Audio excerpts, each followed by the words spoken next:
Alrighty, folks, coming to you live from the frozen tundra of North Texas. We have a new album review for you today. I'm sure everybody has heard about coming out, if they haven't already done a review on it. The 17th and purported final album from Megadeth, the self-titled Megadeth. First album with the guitarist Teemu Mäntysaari, probably brutalizing that name. And then the second album in a row for the rhythm section with the drummer Dirk Verbeuren on drums. Although he's been with the band since 2016, came in right after Dystopia was released. And then second in a row with bassist LoMenzo. Although this is his second stint with Megadeth, fourth release for him overall. Alrighty, so the album kicks off with a Tipping Point, classic Megadeth sounding guitar riff and intro straight into some furious thrashing, very reminiscent of the last album, The Sick, the Dying, and the Dead. Sound-wise, could have easily fit on that album. I Don't Care is your next track.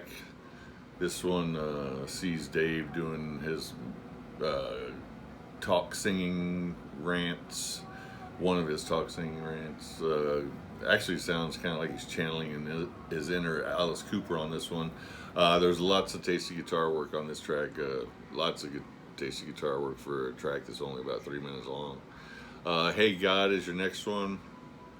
This one lyrically sees Dave confronting his own mortality. It's got a good head-bobbing riff, and Verbeuren's getting in some killer drum work on this track. Let There Be Shred is your next one. Good chugging riff, good rapid-fire drumming, a couple of good solos, a couple of good guitar runs. Could have used a little more shred, in my opinion. Puppet Parade's your next one. This sounds like it could easily be the sequel to Symphony of Destruction, lyrically and stylistically. And maybe Dave trying to come around full circle with that track. Another Bad Day also has this countdown to extinction feel to it. Mid-tempo head bobber, some good classic Dave Mustaine guitar work on this track. Made to Kill is your next one. Get a mini drum solo to start the track off before the chugging riffs and blistering guitar solos kick in. Everybody really shines on this track. Guitarist, drummer, bassist. Good up-tempo track, and it's got a really thrashy chorus. Obey the Call is your next one. You get this wandering guitar intro with some growing drum beats. And the vocal delivery kind of has a blend of Peace Sells and Angry Again. Then you get a furious outro with lots of fiery guitar and high-speed drumming.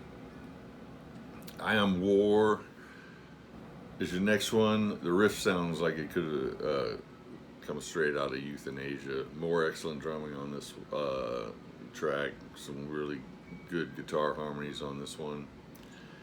Then The Last Note is your last track. Lyrically, you can tell that Dave wrote this to be Megadeth, i.e. Dave's epilogue, musical epilogue. You get the poignant spoken word outro and intro, and the outro is complete with the acoustic guitar that has a mild Spanish flair to it.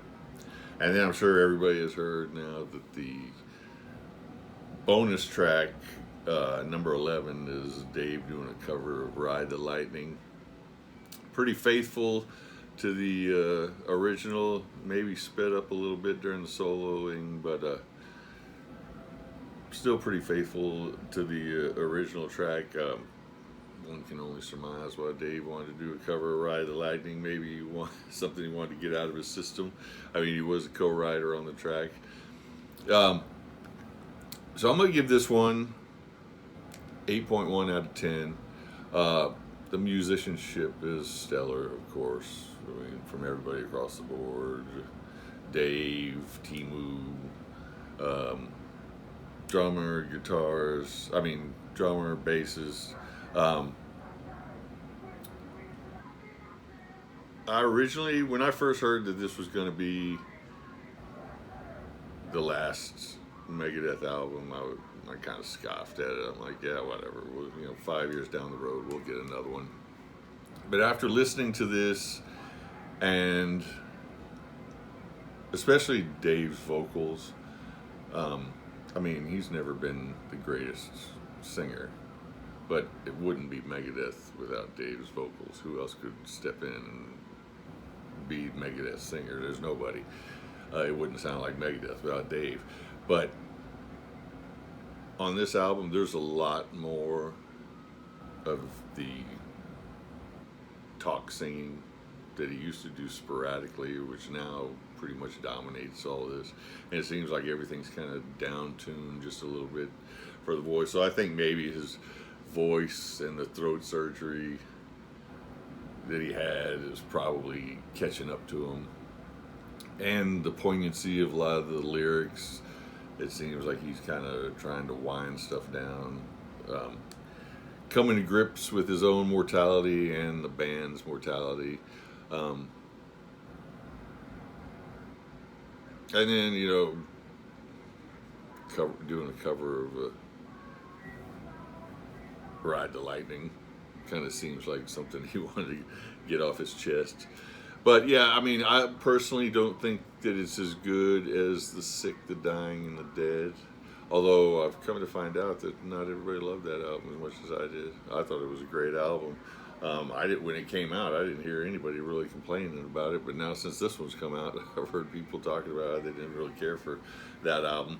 I think it's a little better than this one, but I think this one is still really solid. If you're a Megadeth fan, I don't see why there's any reason you won't like this album. I wouldn't say they're going out on a high note, but it's a really solid album. 8.1 out of 10. You guys have a good one.